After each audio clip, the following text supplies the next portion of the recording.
Queridos, quantos estavam na última palavra que eu ministrei aqui? Levante a mão. Quem não estava, quem não ouviu? Poucas pessoas, né? Eu não vou repeti-la, mas eu vou pregar a parte 2 dela, ok? E todas as vezes que eu venho para cá, eu começo a perceber e procuro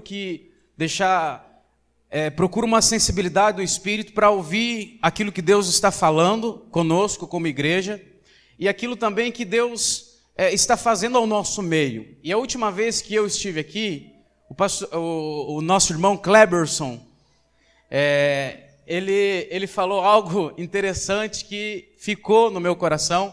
Ele disse assim: nós vamos ser honestos com os irmãos, nós vamos continuar sendo honestos com os irmãos, e nós vamos pregar o evangelho genuíno e o evangelho verdadeiro. E para hoje à noite, eu tenho uma palavra de honestidade para os irmãos.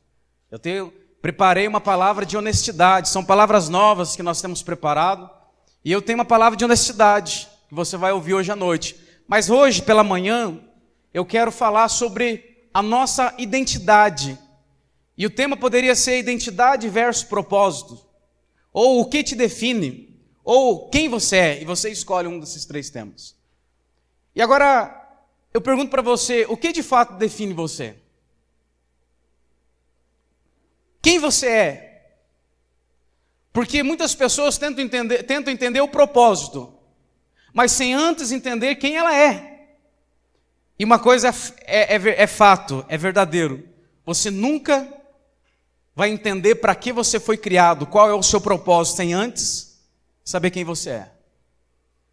E nós falamos um pouco sobre isso na palavra anterior, e eu quero aprofundar hoje com você. Hoje eu tenho um pouquinho mais de tempo, porque hoje nós vivemos um mundo onde as pessoas não sabem quem são. Hoje nós vivemos a triste realidade que os nossos jovens estão procurando referências em pessoas e coisas insignificantes para ser alguém. Nós vivemos uma triste realidade onde os nossos jovens não sabem de fato quem são. E nós, como cristãos, como homens e mulheres chamados por Deus, que temos a vida de Deus em nós, onde o Cristo, nosso próprio Deus, decidiu compartilhar dessa vida e reside em nós, nós precisamos saber exatamente quem nós somos. E nós precisamos então ter a convicção da nossa identidade. Primeiro, quem nós somos, para que depois nós possamos entender para que fomos chamados. Qual é a nossa identidade? Para que nós possamos entender qual é o propósito. Porque se fala do propósito de uma forma muito superficial nos nossos dias. Qual é o propósito de Deus para a minha vida? Deus tem algo para mim. Eu acredito que Deus tem coisas boas para mim, nós sabemos disso. Mas o propósito só pode ser de fato 100% entendido uma vez que você entende completamente quem você é.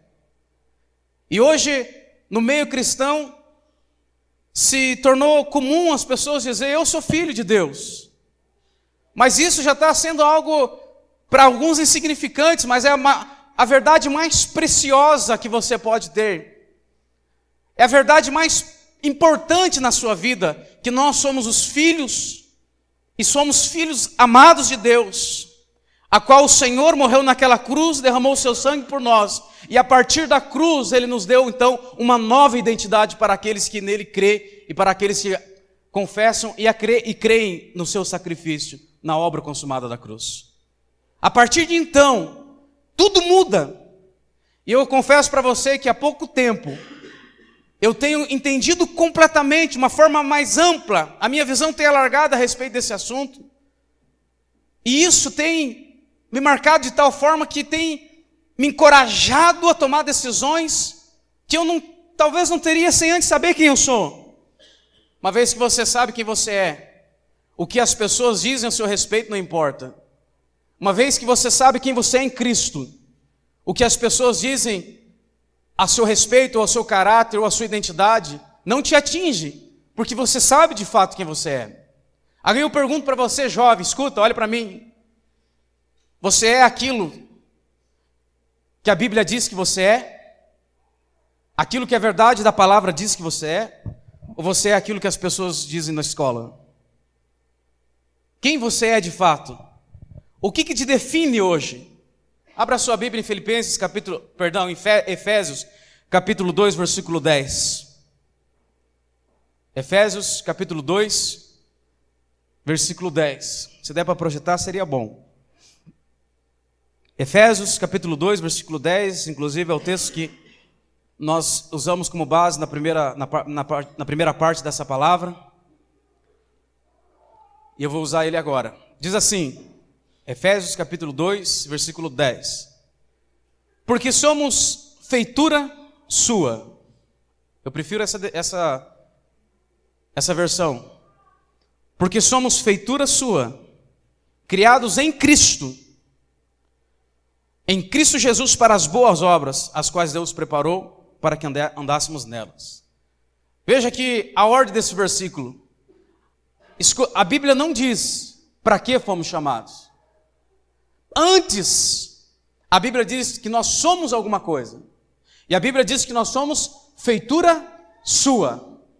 E a nossa identidade, se tem em algum lugar na Bíblia que define a nossa identidade, e eu já vou falar um pouquinho mais sobre ela, é aqui, somos feitura sua. E quem ouviu a palavra já sabe do que eu estou falando. Mas, o que define você como alguém próspero, por exemplo? Será que é o salário que você ganha? O que define você como alguém importante? Será que é o título que você tem? O que define você? Se você é bonito ou você é feio? A roupa que você usa? O que define se você é rico ou é pobre, a casa ou o bairro onde você mora? O que define a sua identidade real? É o que as pessoas falam a seu respeito? É o que o diabo mente na sua mente a seu respeito? Ou a sua identidade é aquilo que Cristo fez lá na cruz? Aquilo que a Bíblia fala que é a obra consumada, que é a obra completa, que é a obra perfeita.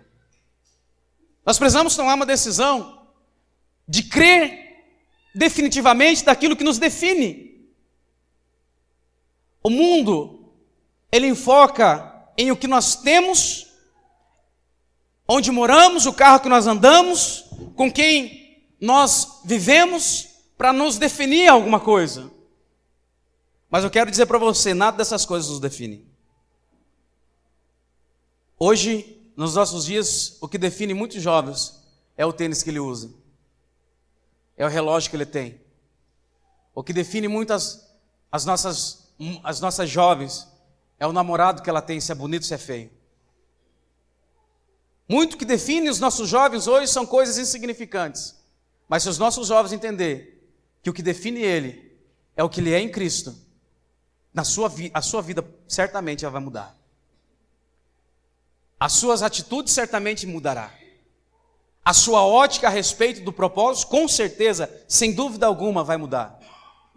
Porque antes de sabermos para que fomos chamados, nós precisamos saber quem nós somos. E esse versículo diz que nós somos feituras dele, para as obras. Nós somos feitura em Cristo, para as obras. E muitas vezes a igreja confunde isso e muda a ordem. E procura entender o seu propósito sem antes entender quem é. Eu quero te apresentar isso aqui, nessa manhã. Se você focar no propósito sem antes saber da sua identidade, você está perdendo tempo. Porque se você não sabe quem é, jamais vai saber para o que foi criado. E a Bíblia diz, nós vamos enfocar aqui um pouquinho agora, quem nós somos. Talvez você pode me responder de imediato, eu sou a obra perfeita de Deus, como eu já aprendi. Eu sou a obra completa, sim. Mas a Bíblia diz que nós somos feitura. E essa palavra feitura, no original, é poema, ou seja, no latim poema, que significa obra de arte. Quando Deus nos criou, Ele não nos criou um ser insignificante. Ele não nos criou um ser sem propósito, mas para que o propósito fosse cumprido, primeiro ele cria um ser que precisa entender quem ele é. Ele é a obra de arte de Deus. Ele é a pintura de Deus. Nós somos a coisa mais importante que Deus criou e a coisa mais bela que Deus colocou nessa terra. Quantos podem dizer amém por isso? Amém. Nós somos essas pessoas. E eu digo com toda certeza para você aqui nessa manhã, Eu sou a obra perfeita de Deus. Nada que o mundo fale, nada que as pessoas falem, e nada que o inferno fale ao meu respeito, vai mudar essa verdade e vai mudar essa convicção. Independente de qualquer coisa, eu sou a obra de arte de Deus. Eu sou o ser mais importante e mais belo que Ele colocou nessa terra. Você, olha para a pessoa que está do seu lado e diga: você é a coisa mais bela que Deus colocou nessa terra. Olhe para Ele, pela fé fale isso.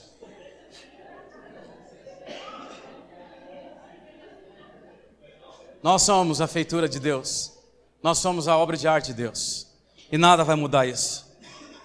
Escuta, e é por isso que muitas vezes o diabo usa circunstâncias e às vezes pessoas e pensamentos para que você não veja essa beleza que você tem. Porque se tem algo que o diabo quer roubar de você, é a sua identidade. Porque uma vez que ele rouba a sua identidade, ele desvia você do propósito. O diabo não está preocupado em você entender o teu propósito, o seu chamado, a sua responsabilidade, a sua função no corpo, sendo membro dele. Ele não está preocupado com isso. Ele não está preocupado se você fala bem. Ele não está preocupado se você prega bem, se você é bom de relacionamento, se você cativa as pessoas, se você é gente boa. Ele não está preocupado com isso. O que o diabo está preocupado é em denigrir a imagem de Deus em você. Em outras palavras, ele quer arrancar de você essa beleza. Ele quer que você se veja como alguém feio, como alguém insignificante, porque uma vez que ele rouba isso, ele rouba a identidade, ele escurece, ou pelo menos tenta escurecer a imagem de Deus impregnada em nós. Então ele consegue nos desviar do propósito de Deus. E por isso nós temos que ter convicção dessa verdade. Nós temos que olhar para essa palavra. Efésios 2:10 diz: eu sou a feitura de Deus. E nada vai mudar isso. Eu sou a feitura de Deus. Quando Deus criou o mundo, Ele criou essas coisas. Ele criou as árvores, Ele criou o mar, Ele criou a água, Ele criou a beleza da natureza. Mas teve algo que Ele criou, que foi diferente. Que Ele fez como uma pintura, que era o mais valioso. Porque o valor não está no cenário de uma obra de arte. O valor está na pintura dela. E quando Ele nos pinta, ou seja, quando Ele nos cria, Ele diz: esse é a minha obra perfeita, minha obra de arte. E quando eles entenderem isso, eles serão a minha expressão na terra. Quando você entende que você é a obra de arte de Deus, você se torna a manifestação da beleza de Deus aqui. Nós fomos chamados para isso, para manifestar a beleza de Deus, para manifestar a vida de Deus, para manifestar a imagem de Deus. Enquanto mais você crê nisso, enquanto mais você tem certeza e convicção dessa verdade, mais a vida de Deus flui através de você. Agora escuta, essa introdução foi para nós poder um pouquinho também entender da palavra passada, uma revisão. Mas quando nós sabemos quem nós somos, então eu falei sobre isso na palavra passada e um pouquinho agora. Quem nós somos? A feitura de Deus. Nós somos a obra completa, a obra perfeita, não a imperfeita, mas a perfeita. Quando eu entendo isso, que a minha identidade é essa, que não interessa o que as pessoas pensam que eu sou isso, o que a Bíblia diz que eu sou, a obra perfeita, essa é a minha identidade. Você pode falar o que você quiser de mim, você pode pensar o que você quiser de mim, mas eu sou a obra de arte de Deus. Entendemos isso? Nós vamos para a segunda parte, que a Bíblia diz: somos feitura sua. Agora a Bíblia diz: em Cristo. E depois que nós entendemos que somos feitura dele, em Cristo, aí o versículo diz: para as obras, ou seja, para as boas obras. E essa para boas obras é uma terceira palavra, que não será hoje. Mas agora eu quero focar aqui, em Cristo.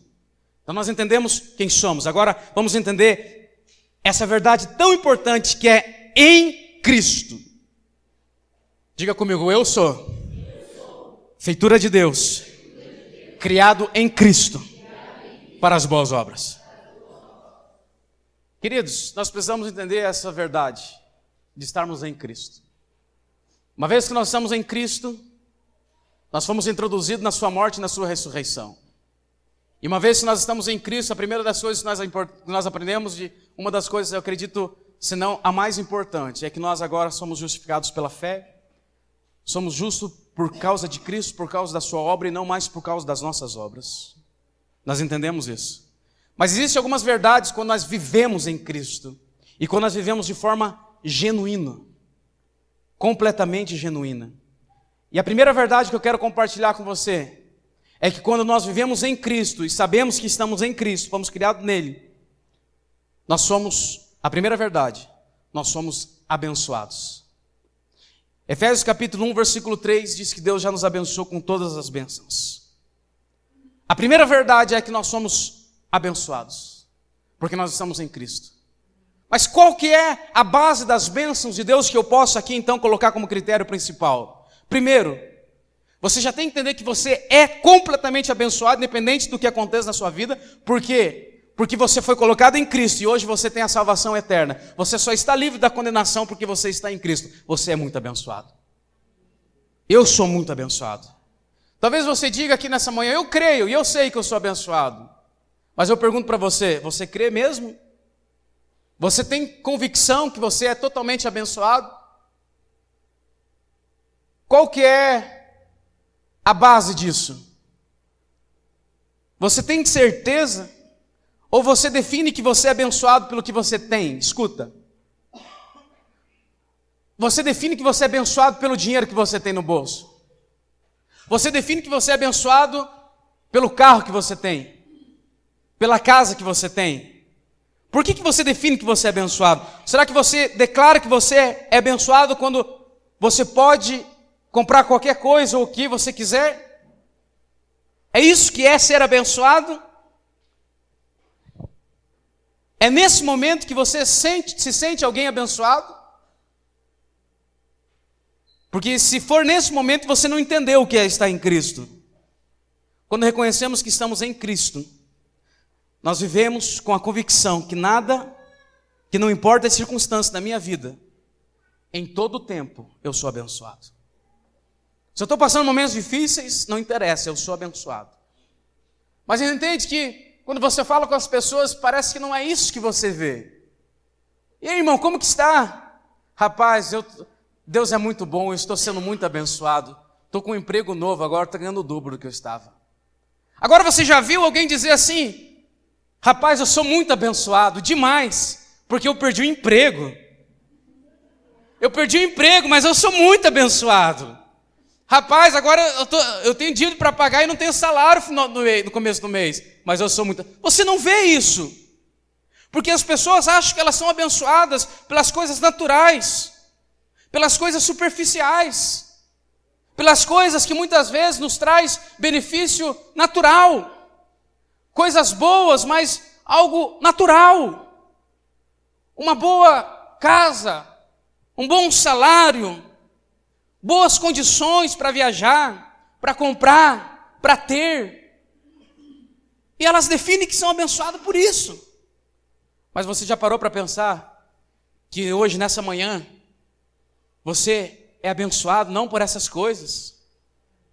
Você é abençoado primeiro, porque Cristo morreu por você, e você será abençoado todos os dias por essa verdade. Segundo, você é abençoado porque você está aqui nessa manhã. Terceiro, você está abençoado porque você está sentado ao lado de uma obra de arte. E quarto, você é abençoado porque você está me vendo. Tira o quarto. Não gostaram, né? Queridos, olhe, escuta. Eu não defino as bênçãos de Deus na minha vida pelo carro que eu tenho. Se eu tenho um carro bom, ótimo. Mas se eu não tenho um carro bom, como eu gostaria de ter, eu continuo sendo abençoado. Porque eu sou abençoado, a Bíblia diz. Com toda a sorte de bênçãos, com todas as bênçãos. Nós somos abençoados. E muitos definem as outras pessoas também, que se são ou não abençoados, também por aquilo que elas têm. Viu aquele irmão fulano lá? Comprou um carro novo. Esse irmão é abençoado. Mas você já parou para pensar que quando uma pessoa entrega a sua vida para Jesus, a primeira coisa que nós temos que dizer é: esse é abençoado, porque ele recebeu a salvação eterna, ele reconheceu o sacrifício de Jesus, a obra da cruz, e agora ele é abençoado. Escuta, tem muitas pessoas que têm muito dinheiro e não é abençoado. Tem muitas pessoas que são ricas, mas não são abençoadas. Tem muito dinheiro no bolso, mas o coração está vazio, porque não entenderam as bênçãos de Deus. E muitas pessoas se restringem, se reprimem, ou seja, dizem que são cautelosas acerca do reino de Deus, porque elas não querem entender que a bênção de Deus não está nas coisas, mas está em Cristo Jesus. Eu estou nele, em Cristo, e todos os dias eu preciso acordar, preciso levantar da minha cama e dizer isso: eu sou abençoado. Eu sou muito abençoado. Você pegar o telefone e ligar para o seu irmão e falar: abençoado, eu quero estar te ligando para dizer que você é tão abençoado quanto eu, porque nós dois estamos em Cristo, e em Cristo nós podemos todas as coisas, em Cristo nós somos abençoados, em Cristo nós somos mais do que vencedores, em Cristo a provisão é completa, em Cristo o favor é garantido, nós somos abençoados. Isso que me define. As bênçãos de Deus definidas na minha vida é isso: sou abençoado. E qual bênção vai permanecer eterna para sempre? A verdade, que Cristo morreu na cruz para perdoar os nossos pecados, para apagar o nosso passado e para nos dar a oportunidade do novo começo. A nova aliança é a garantia que Ele morreu por nós, é a garantia do novo recomeço. A obra completa na cruz, quando Jesus disse: está consumado, tudo pago, tetelestai. Ele estava dizendo: agora é um novo começo, agora há esperança para aqueles que estavam mortos, agora é vida para aquele que não tinha vida, agora há sim uma esperança para aqueles que estavam oprimidos, deprimidos, escravos, agora há sim. Jesus, quando veio, Ele veio com seu propósito claro, porque Ele sabia quem Ele era filho. E Ele sabia qual era a obra a qual Ele precisava realizar, que era a morte na cruz. Quando Pedro, ele disse: ninguém vai encostar as mãos em mim e no Senhor, Jesus disse: você é diabo, Pedro. Você não vai me desviar do propósito, porque eu sei quem eu sou. E Ele disse: eu vou morrer, mas quando eu ressurgir, atrairei todos a mim. Por que Ele disse isso? Porque Ele disse: eu vou morrer, eu vou ressuscitar, e essa vida vai trair as pessoas, e quando eu ressuscitar, eles verão quem eu sou o Filho de Deus. A Bíblia diz que quando Jesus morre, é crucificado na cruz, a terra é abalada. A terra é abalada, porque o propósito não está sendo cumprido. Escuta bem o que eu vou dizer nessa manhã. Quando nós entendemos quem somos, para que fomos chamados e criados, a terra será abalada com a vida e com o poder do Espírito Santo. Os lugares onde nós andarmos serão abalados. A vida de Deus será manifesta através de pessoas que entendem quem é e que não são influenciados por pessoas que não sabem quem são, que não têm uma identidade, muitas vezes tenta arrebentar com a identidade dele. Eu sou quem eu sou por aquilo que Cristo fez. E onde eu estou, falando com quem estiver, eu nunca esqueço disso. Eu sou filho amado, a obra perfeita de Deus. Eu vou cumprir o chamado para o qual eu fui designado, e eu serei canal de Deus para abalar a terra. Quando Cristo cumpre o seu propósito na cruz, morrendo por nós, a terra é abalada. E a Bíblia diz que os homens, os soldados ali reconheceram e disseram: esse é o Filho de Deus. E quando Jesus ressurgiu, se cumpre aquilo que Ele tinha dito aos discípulos: quando eu ressurgir, trairei todos a mim. E nós estamos aqui hoje porque Ele nos atraiu, o seu amor nos cativou e a sua graça nos alcançou. Somos abençoados. Glória ao nome de Jesus. Terceira verdade que está em Efésios capítulo 1, versículo 4. Primeiro, somos abençoados. Segundo, nós somos escolhidos. Nós fomos escolhidos. O mundo te rejeita, mas nós temos que nos alegrar, porque Deus já nos escolheu. E a Bíblia diz que antes da fundação do mundo, Ele nos escolheu. Ele nos escolheu antes de tudo. Sabe, queridos, Eu vou ser honesto com você. Quando nós decidimos viver o evangelho genuíno, a religião vai nos rejeitar. E a religião, por muitas vezes, vai querer fazer acordo conosco. E a religião, por muitas vezes, vai ser apresentado para nós como um prato para mudar uma realidade natural. Nós fomos escolhidos.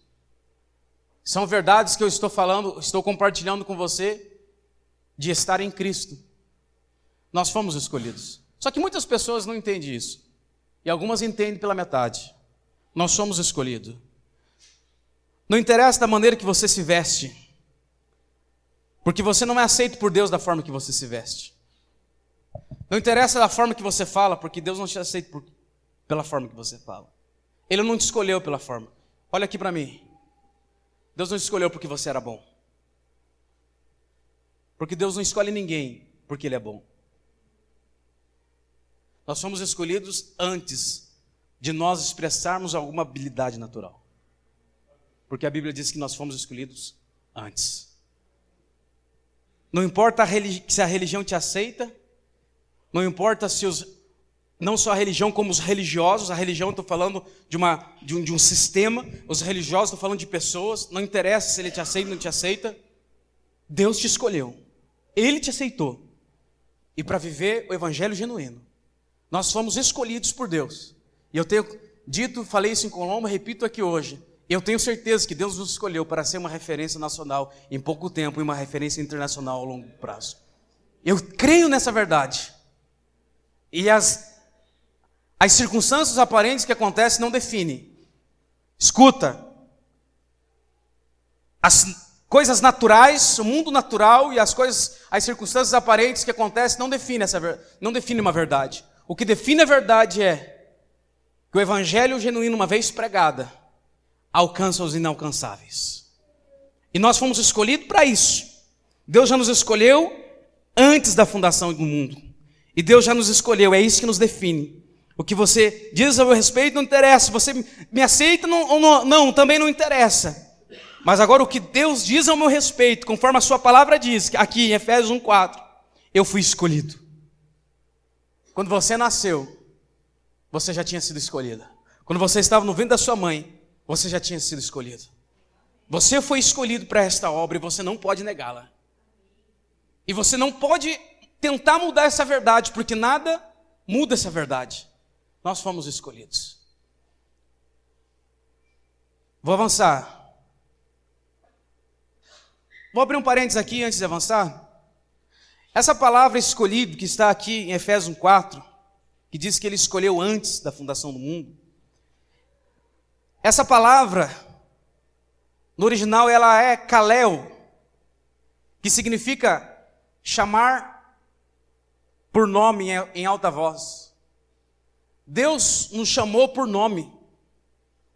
Quando Deus nos chama, Ele já nos chama por nome. E Ele tem algo para fazer e para usar cada um de nós de uma forma, para o mesmo propósito. Então, quando você está aqui, uma vez que você está aqui hoje, entendendo isso, eu quero que você entenda que essa palavra escolhido é chamar por nome em voz alta. No mundo espiritual, quando você nasceu, Deus disse, Richard. Escuta, quando a vida de Deus é manifesta, a Bíblia diz que Deus, Ele profere palavras. Quando Deus cria o mundo, Ele disse, haja luz, e houve então luz, para que a vida de Deus aconteça, ou seja manifesta, Ele fala. E essa palavra aqui, escolhido, o significado dela é chamar pelo nome em voz alta. Então você foi escolhido, Pedro, Gustavo, você foi escolhido por Deus, pelo próprio nome. Quando Deus olha para você, Deus sabe exatamente quem você é. E Ele sabe exatamente para que você foi escolhido. Agora nós precisamos saber. Terceiro, são 5, tá? Terceiro, fomos adotados, Efésios 1:5. Nós fomos adotados. Nós éramos rejeitados, abandonados, nós não tínhamos uma identidade, nós não tínhamos nada. Mas nós fomos adotados, escolhidos e aceitos por meio do seu Filho. Nós fomos adotados e agora nós somos então propriedade exclusiva de Deus. Nós não éramos ninguém, nós não tínhamos nada. Se a Bíblia define quem nós éramos antes de estar em Cristo, sabe o que a Bíblia define? Que nós éramos inimigos de Deus, é só o que ela define.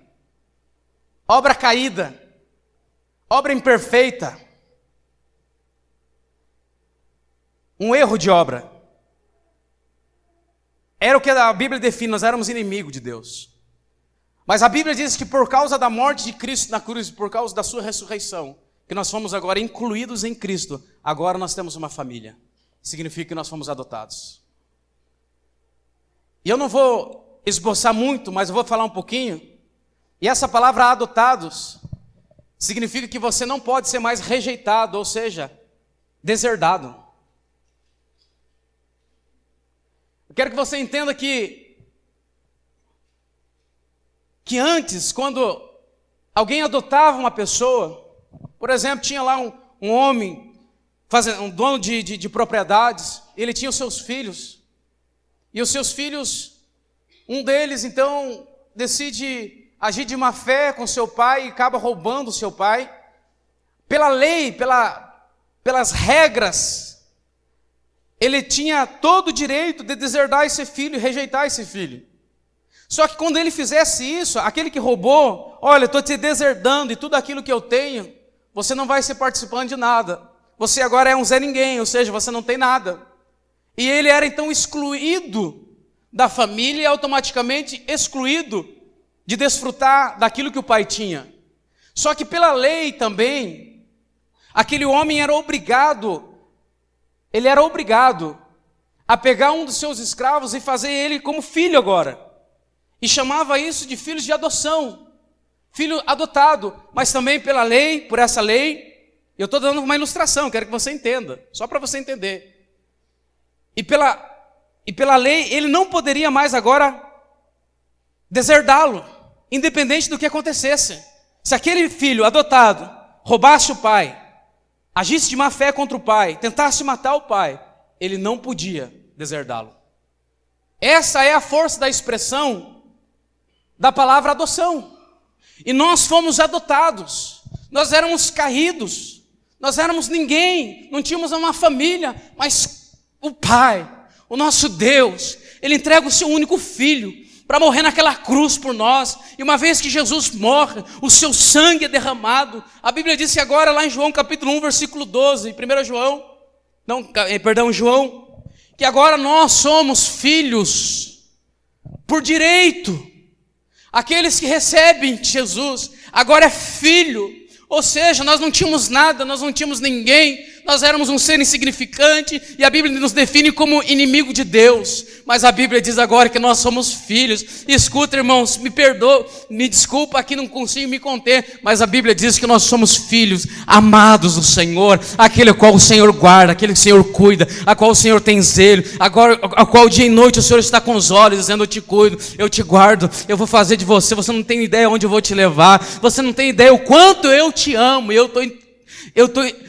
e Deus está dizendo, e a minha alegria é que você entenda isso. Entenda, nós não éramos ninguém. Nós não tínhamos nada. Nós éramos inimigos de Deus e merecíamos o inferno. Era o que nós merecíamos antes de estar em Cristo. Mas agora nós estamos em Cristo. E agora o inferno, querendo ou não, gostando ou não, a realidade é que quando Deus olha para nós, os seus olhos brilham. Quando Deus olha para nós, Ele tem uma alegria. A Bíblia diz que Ele se compraz. Quando Jesus é batizado, a Bíblia diz que vem a voz de Deus dizendo: esse é meu filho amado, a qual eu tenho alegria, a qual eu me alegro, a qual quando eu olho para Ele, o meu coração se enche de alegria. Sabe o que isso que significa? Que quando Deus olha para nós nessa manhã, Ele está dizendo a mesma coisa: esse é meu filho, qual eu me alegro, a qual eu tenho prazer, a qual que independente de qualquer coisa, de atitude, de circunstância, de falhas, eu não estou interessado nisso, os meus olhos não estão voltados para isso. Eu quero que ele entenda, ele é meu filho amado, nada vai mudar essa verdade, nada vai mudar essa realidade. Nós somos os filhos amados, fomos escolhidos para um propósito, mas não podemos esquecer que nós somos filhos de Deus, amados, perfeitos em Cristo, a obra perfeita, a obra completa. Nós somos, essas pessoas. Não podemos continuar a caminhada cristã.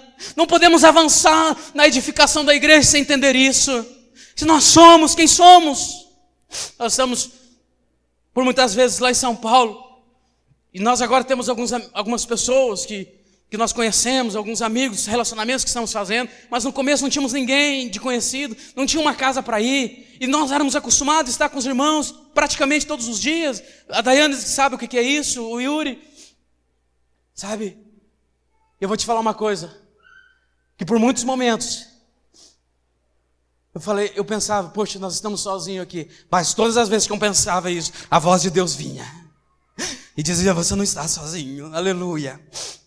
E o Senhor dizia para mim, eu estou com você, eu estou com você, eu vou alinhar todas as coisas, você não está sozinho, você é meu filho amado, eu estou junto com você. Todas as vezes Deus dizia isso.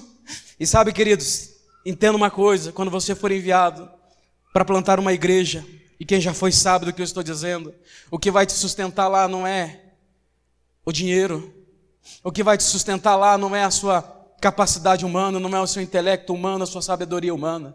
O que vai te sustentar lá é essa verdade. Eu sou filho amado.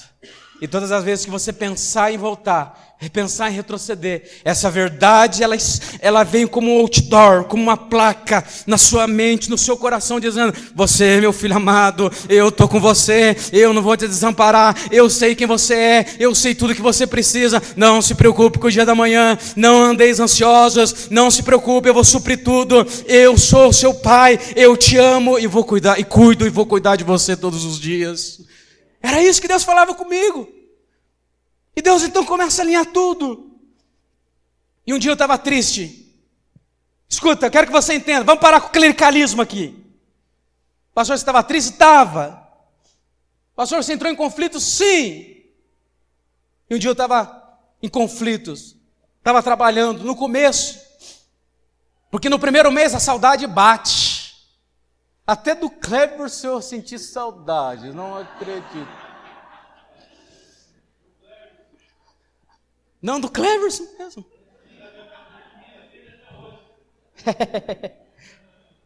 Um dia eu estava trabalhando, comecei trabalhando no Uber lá. Estava no aeroporto de Guarulhos, peguei uma pessoa, um empresário. Escuta isso aqui. Eu não estava triste no sentido de, porque Deus... Não é isso que eu estou dizendo. Mas eu estava, parece que, sabe aquele dia que parece que a resposta não vem? Sabe aquele dia que parece que você, não está bem, não sei. Um conflito de alma, uma melancolia, não sei o que era. Eu peguei um passageiro no aeroporto de Guarulhos, ele já entrou no carro falando no celular. Eu saí de Guarulhos e fui para Barueri, que dá mais ou menos uns 50 quilômetros. E esse trajeto do aeroporto até o hotel, em Alphaville, no Alphaville, ele fala no celular. Compartilhei isso só com a minha esposa. E troquei, assim, 0 palavras com ele. E quando nós chegamos na porta do hotel, ele desliga o telefone. Quando eu saio do carro para pegar a mala dele no porta-mala, ele segura no meu braço. Eu falei, pronto, vai me assaltar.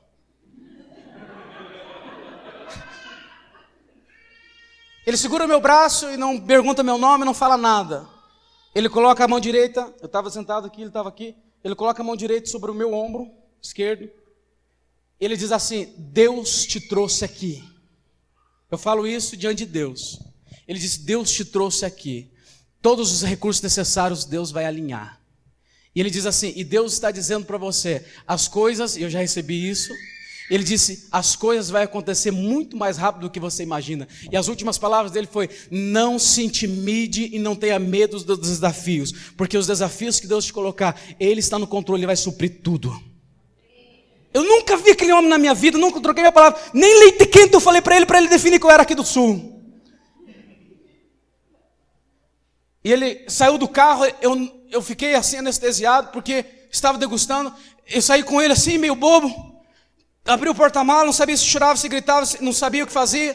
Peguei a mala dele, entreguei. Ele abre a sua mala, tira um livro e fala, quero te dar esse presente. Fecha a mala e vai embora, eu nunca mais vejo ele. Aí eu falo para você, o que é isso? Alinhamento de Deus. Agora escuta, eu fui escolhido. Quantos foram escolhidos aqui, diga amém. Agora escuta o que eu vou te falar. Sabe como que eu fui para São Paulo? Porque eu e minha família, nós fomos para São Paulo. Eu estava orando lá na minha casa, 21 dias de jejum, e falando em línguas, orando em línguas, e Deus falou, vai para São Paulo. Não foi assim. Não foi dessa forma. Sabe o que aconteceu? Um dia à noite, o meu irmão Kleberson, aleluia, meu brother, ele me mandou uma mensagem. Nós também não tínhamos falado nada. Aqui ele como testemunho, não tínhamos conversado nada. Ele disse, percebo que você não está feliz. Amanhã vamos conversar? Sim. No outro dia paramos para conversar, sentamos de frente a frente. Nossa conversa durou 5 minutos. Ele disse, percebe que você não está feliz? O que está acontecendo? Você não quer mais estar aqui? Eu falei, não. Ele falou, eu também não quero que você esteja. Porque ele é bem... Você conhece, né? De quem eu estou falando. Ótimo, também não quero. Falei, benção. Para onde você quer ir? Ele falou, pode escolher qualquer lugar que você vá, que você queira ir, vá. Em outras palavras, ele estava dizendo, suma. Naquele momento eu balancei e falei, nossa, mas eu pensei que ele ia pelo menos insistir para mim ficar. Aí eu falei, eu sempre tive um desejo, já tinha expressado meu desejo outras vezes. Falei, eu vou para São Paulo. Eu senti o desejo de estar em São Paulo, de começar algo em São Paulo, de ir para lá. Eu senti o desejo. Deus não falou comigo no ápice da intimidade com Ele. Deus não falou, sai da tua terra e vai para São Paulo que eu te mostrarei. Não foi assim. Veio o desejo, senti o desejo. Parece mulher grávida. Eu quero comer São Paulo melhor, eu quero morar em São Paulo. Aí eu cheguei, falei, agora eu vou falar com a minha esposa. Agora tá a parte mais difícil. Amor, então vamos embora. Hã? De novo? É. Vamos mudar? Vamos. Para qual bairro nós vamos? Que a mudança até então era só de bairro a bairro, né? Era 10, 15, 20 quilômetros, né, Murilo? Falei, nós vamos para São Paulo. Hã?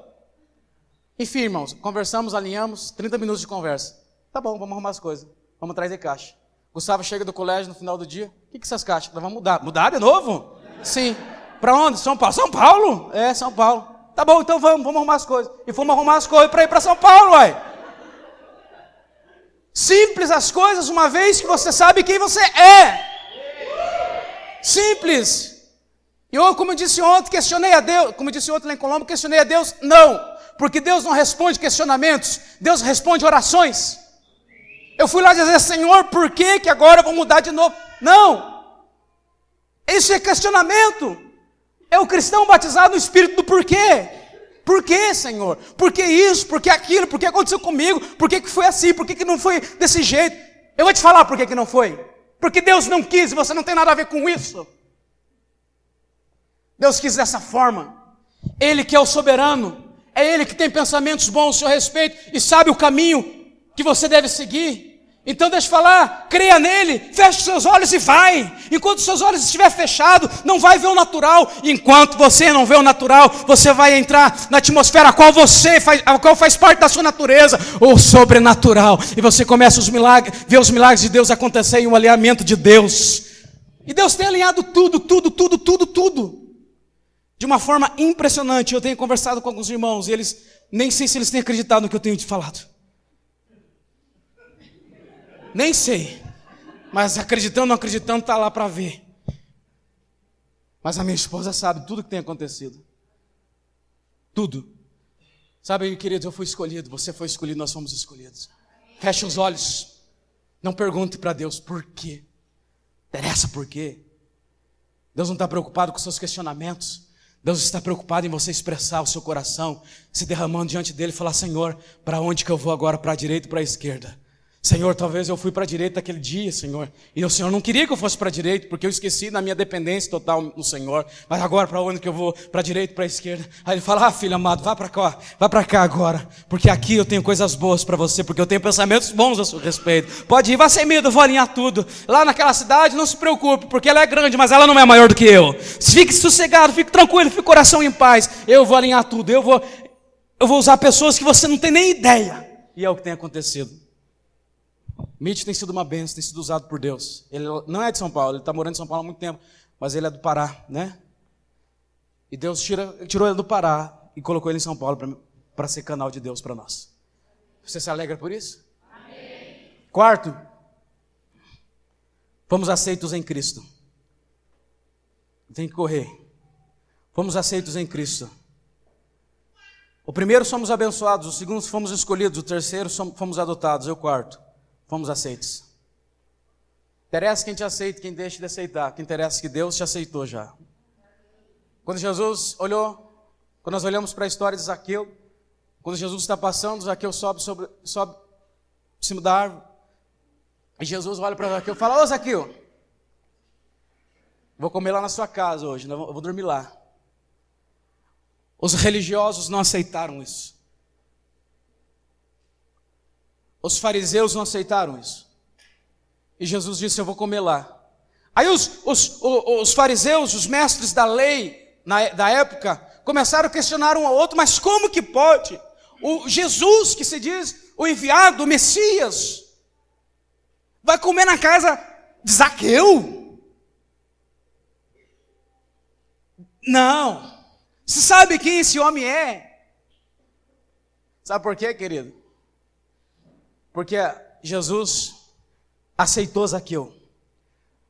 A sociedade não, os religiosos não, a lei não, mas Jesus aceitou. Ele disse: Zaqueu, pode descer daí, nós vamos para a sua casa, vou dormir, e desce logo, eu vou dormir lá, desce logo que eu estou com fome, nós vamos comer junto. A Bíblia diz que esse homem desceu e foi com Jesus para a sua casa. E esse homem, com certeza, ele ficou perplexo, porque ele não esperava uma atitude dessa. Olha aqui, os pecadores, olha aqui, os pecadores que eu me refiro, quem não conheceu a plenitude da verdade, que não está em Cristo, os pecadores, eles esperam da sociedade, dos mestres da lei, dos religiosos, daqueles que pensam ser Deus e pensam ser juiz. Sabe o que eles esperam? Condenação. Por isso que nós que conhecemos a plenitude da verdade, não podemos dar para eles o que eles já têm da sociedade, porque não foi o que Jesus fez. Tinha condenação, tinha rejeição, mas Jesus olhou para ele e disse: eu não te condeno e não te rejeito, e mais, eu vou dormir lá na sua casa. Sabe o que a Bíblia diz? Que quando eles foram para casa, Zaqueu talvez meio que sem entender o que estava acontecendo. Quando eles chegam em casa, eles vão comer juntos. Jesus não fala nada, a Bíblia não diz. A Bíblia diz que Jesus não menciona. Jesus diz: você quer me aceitar, Zaqueu? Sabe, eu sou Jesus, eu vim para salvar o mundo. Você quer me aceitar? Porque eu vou escrever, você não vai ler agora, porque não tem ainda, mas eu vou escrever que todo aquele que crê será salvo. Você quer? Depois você lê. Mas aceite agora, porque daqui a pouco eu vou morrer. Talvez você morra também, não vai ter mais oportunidade. Quer? Não. A Bíblia diz que Jesus estava lá, talvez comendo, talvez olhando para Zaqueu. A Bíblia diz que o constrangimento. Porque a vida de Deus, a vida de Jesus, e eu não falo como uma pessoa no sentido natural, mas eu falo como algo muito além disso. A Bíblia diz que ele se constrangeu. Jesus não falou: devolve o que você roubou, Zaqueu, seu ladrão. Quem estava falando isso eram os mestres da lei. Quem tinha esses pensamentos de Zaqueu eram os mestres da lei. Mas Zaqueu olha para ele e diz: Senhor, eu vou restituir 4 vezes mais tudo aquilo que eu roubei. E o que eu tenho eu vou compartilhar com quem não tem. Sabe que atitude é essa? A atitude daquele que teve um encontro com Jesus. Só. Porque não pode uma pessoa que não encontrou Jesus desprender totalmente dos bens do seu dinheiro e dizer: eu vou restituir 4 vezes mais, eu roubei o de outro, eu vou te dar 4 vezes mais, o que sobrar, daquilo que talvez eu roubei também, e se eu roubei ou não roubei, será meu, não sei, eu vou compartilhar com os outros, com aqueles que não têm. Sabe por que ele teve essa atitude? Porque Jesus aceitou ele. Agora escuta uma coisa, irmãos, não sei se vai te chocar, eu acho que não, mas sabe aquele traficante que está lá, aquele assassino que está lá, você gostando, não gostando, você fazendo cara feio ou não, Jesus já aceitou ele. E quando ele reconhecer que precisa de Jesus, Jesus vai abraçá-lo, assim como fez com Zaqueu. Só que a sociedade condena. Os mestres da lei, a religião não aceita. Os religiosos julgam. Mas Jesus está dizendo, eu te aceito. Assim como eu aceitei o Pedro, assim como eu aceitei o Josué, assim como eu aceitei o Wesley, eu te aceito. Nós fomos aceitos, completamente aceitos. E o que vai mudar a vida de uma pessoa é quando ele for aceito por Jesus. Eu estou dizendo os pecadores. Nós fomos aceitos. Jesus nos aceitou, assim como ele fez com Zaqueu. E o último, além de tudo isso, estar em Cristo, a última verdade que eu quero compartilhar, de estar em Cristo, é que nós somos marcados por Ele. No mundo a definição é por marcas insignificantes, mas em Cristo nós somos marcados, selados pelo poder do Espírito Santo. E este poder nos capacita, é capacitador, ele nos capacita para uma obra que não é nossa. Estou terminando, olha aqui, me dá mais 5 minutos de atenção. Esse selo, essa marca, é para nos capacitar para uma obra que não é nossa. Me escuta, por favor. Essa obra a ser realizada, essa obra a ser edificada, a obra de Deus a ser construída em lugares que ainda não existem. Não é uma obra que não tem espaço para força humana, não tem espaço para capacitação humana e, por terceiro, não tem espaço para a justiça própria do homem. É uma obra que só pode ser feita no poder do Espírito. É uma obra que só vai permanecer se for feita, se for realizada no poder do Espírito. Não tem espaço para o homem nessa obra, não tem espaço para mim como homem, não tem espaço para o meu intelecto, para a minha força, mas tem espaço para a capacidade, para a sabedoria divina que está em mim, pela vida de Deus que mora em mim, que reside em mim, que é essa vida que me capacita. Entenda uma coisa, essa obra vai avançar cada vez mais e será realizada a partir do momento que o homem saia do centro e centralize Cristo e diga, pode ir, Senhor, eu vou contigo, eu vou atrás do Senhor, mas o Senhor vai fazendo essa obra não tem espaço para o homem, querido, e à noite eu vou explorar mais, essa obra não tem espaço para indiferença, não tem espaço para apatia, não tem espaço para transferência de culpa ou responsabilidade. Essa obra será realizada por homens e mulheres que entendam, eu sou filho amado, essa é a minha responsabilidade, expressar a vida de Deus, a vida de Cristo. Não tem espaço para mim, não tem espaço para minha razão, não tem espaço para os meus conceitos humanos, não tem espaço para uma pessoa politicamente correta, mas tem espaço para aqueles que confiam nele, para aqueles que olham para a cruz e vêem nele a justiça, que crê e tem fé nele, que diz, eu posso todas as coisas naquele que me fortalece. Eu não quero, sai de mim, que eu diminua, que eu seja como ninguém, no sentido de entender que não é minha força, não é minha obra. O que aconteceu foi Deus, só pode ser Deus. Sabe, tem coisas que Deus tem feito, Deus vai fazer através de você, que você vai assustar, você vai dar um passo para trás e vai dizer, só pode ser Deus, não fui eu não sei o que é isso, só pode ser Deus. Essa obra é de Deus, não tem espaço para nós.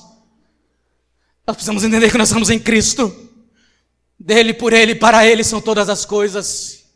É Ele que faz, é Ele que opera, é Ele que capacita, é Ele que chama. Nós estamos nele, fomos aceitos pelo Pai por causa dele, é por causa da obra dele que estamos aqui, é por causa da obra dele que temos convicções de quem somos, é por causa dele que nós temos convicções para onde vamos. Não tem espaço para nós, não tem espaço para a mão do homem, não tem espaço para mágoas, para indiferenças, não tem espaço para choro melancólico de uma alma ferida, mas tem espaço para aqueles que confiam nele e diz, independente de você, independente desse problema, independente dessa circunstância, independente do que disseram, independente do testemunho ruim daquele irmão, porque ele não é isso, ele não aprendeu ainda, mas ele não é isso, independente de qualquer coisa, eu confio no Senhor. Eu baseio a minha fé nele, ele é autor e consumador da minha fé, tudo começa nele, tudo é para ele, a glória é dele, não tem espaço para mim. Quando nós formos maduros o suficientes para entender isso, nós vamos avançar como nunca, Nós vamos conquistar territórios que não foram conquistados. Nós vamos entrar em lugares onde o coração das pessoas que estavam endurecidas, elas vão ser mole como a uva. E Jesus vai operar. E você vai dizer: não fui eu, foi Ele. Não, você está entendendo, irmão? Talvez algumas pessoas vão dizer: nossa, Wesley, você é poderoso em Deus. Você é muito poderoso, que palavra. Não fui eu, foi Ele. Foi Ele que habita em mim. Eu não sou responsável por isso. Foi Ele. Se foi Ele, dá glória para Ele. Se foi Ele, dá glória para quem merece mesmo. Sabe por quê? Vou encerrar agora. Porque a queda do homem não está no ato do pecado. A queda do homem está na condição do coração, uma vez que esse coração se perdeu. Que ele pensa que a obra foi feita por ele, realizada por ele, então ele recebe a glória para ele. Seja homem de Deus, mulher de Deus, maduro, dizer nessa manhã: Senhor, não é eu, é você. A obra não é minha, a obra é sua. Comece a olhar para Ele, parar de olhar para você, porque vai ser duas coisas boas que vai acontecer na sua vida. A primeira é que a glória vai para Ele, e a segunda você vai parar de olhar para as suas falhas e olhar para Ele e dizer: Senhor, o Senhor me escolheu, eu estou no Senhor, eu estou em Cristo, e em Cristo eu posso todas as coisas. Quantos podem dizer amém e aplaudir o Senhor nessa manhã? Glória a Deus.